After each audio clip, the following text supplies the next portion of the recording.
Mais d'abord, le ministère de l'Éducation aurait terminé donc une partie de son enquête sur la mission de l'Esprit Saint. Nouveau Info a appris qu'un dossier vient d'être déposé au directeur des poursuites criminelles et pénales. Des accusations pourraient donc éventuellement être portées contre des disciples qui ne respectent pas la loi sur l'instruction publique. On sait que plusieurs membres de ce mouvement religieux aux dérives sectaires qui enseignent aux enfants dans des classes clandestines. La ministre Sonia Lebel avait, rappelez-vous, annoncé le déclenchement d'une enquête en octobre dernier à la suite de témoignages d'anciens membres diffusés sur nos ondes. Pour en parler, je retrouve Marie-André Pélan ce soir de l'organisme Infosec. Bonsoir, Madame Pélan. Bonsoir.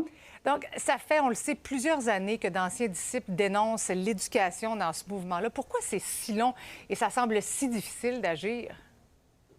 Bien, en fait, dans les communautés fermées, accéder à l'information, c'est excessivement difficile, soit parce que les membres veulent protéger leurs enfants, parce qu'ils veulent surtout contrôler la relation avec le monde extérieur. Donc, parfois, ça peut prendre plusieurs années à accéder à l'information qui permet d'agir. Ce qu'on apprend également, c'est que votre organisme a réussi, à travers cette enquête-là du ministère de l'Éducation, à former des intervenants au cours des derniers mois, donc des intervenants qui travaillent auprès de ces jeunes enfants-là.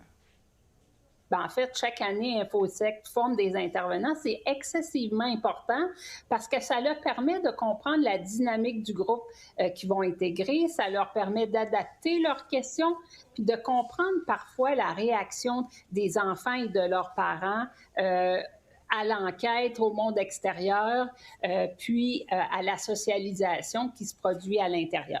Oui, parce que les enfants, il faut le répéter, sont élevés dans ce milieu-là et savent quoi répondre aux intervenants. Donc, parfois, ça peut être difficile de prouver qu'il y a un manque d'éducation, là. Tout à fait. Dans certains groupes, on va chaque semaine préparer les enfants à répondre au monde extérieur. Donc, ça peut complexifier l'accès à une information sur ce qui se produit vraiment dans leur vie quotidienne. Donc, c'est complexe. Qu'est-ce que vous souhaitez du gouvernement?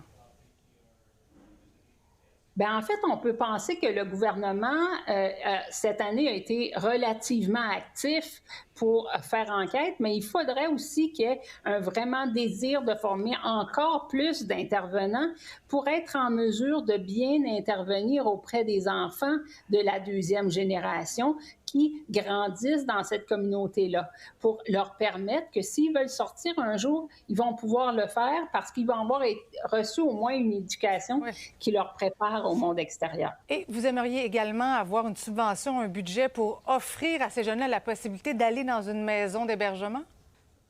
Ah, c'est sûr qu'Infosec, c'est le rêve d'avoir sa propre maison pour accueillir ces gens-là, pour les aider dans leur transition au monde extérieur, particulièrement quand on est né dans le groupe.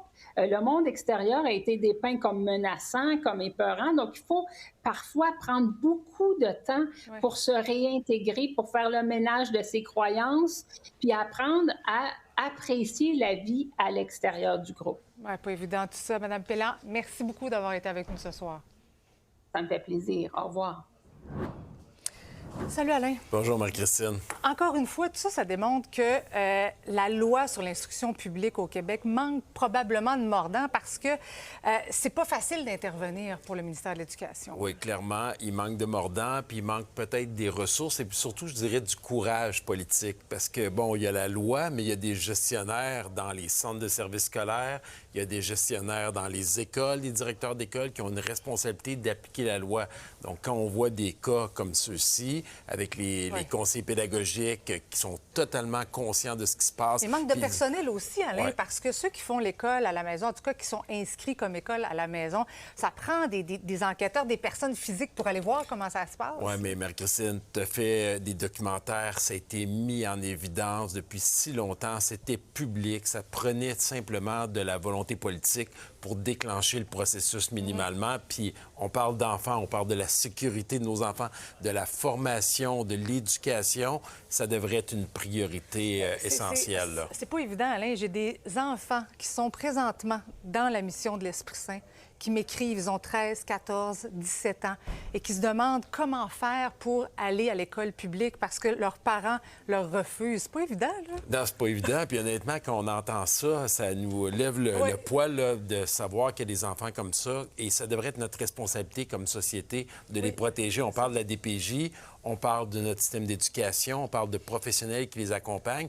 Puis le gouvernement ne peut pas, le ministère de l'Éducation, les fonctionnaires ne peuvent pas nier que cela existe actuellement. Mais d'un autre côté, c'est pas évident parce que ces jeunes-là, on leur répète depuis leur naissance que la DPJ, c'est pratiquement Satan. Donc, eux, quand on leur dit, bien, t'as pas le choix de passer par la DPJ, ils se retrouvent un peu coincés et ils sont apeurés. C'est pour ça que Mme Pelland disait, ça prend vraiment des intervenants pour travailler avec ces jeunes-là. Tout à fait. Ça va prendre plus de personnes. Si nos enfants sont importants pour nous au Québec, je pense qu'on doit mettre les ressources. Puis je pense pas qu'il y a un contribuable, un citoyen qui serait malheureux que le gouvernement prenne de l'argent de nos taxes, nos impôts pour protéger ces jeunes-là. Bien, puis surtout que ceux qui sortent, qui se retrouvent pas de diplôme, veulent retourner à l'école, puis pour eux, c'est pratiquement impossible parce qu'ils n'ont pas de financement, pas de subvention, et ils se retrouvent donc sans diplôme. Tout à fait. Puis là, on peut imaginer tout ce qu'ils ont appris, comment ils ont été brainwashés, le terme en Lavage français, de cerveau. le lavage de cerveau, clairement. Puis ces jeunes-là essayent de sortir, ils sont pris, ils sont dans une prison.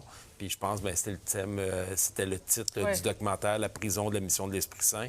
Puis je pense qu'on a cette responsabilité-là comme société. Puis je suis content de voir au moins que le gouvernement a déclenché une enquête. Le travail d'enquête journalistique a fait son œuvre. Oui, on voit que ça, mais là, ça il faut que ça avance. Oui, Il faut que les enquêteurs, il faut que le DPCP tombe dans un roulement plus rapide. Qu'il y ait éventuellement des accusations. Je l'espère, on l'espère tous, sincèrement. On va suivre ça de près, allez, crois-moi. Merci beaucoup. Ça fait plaisir. Merci.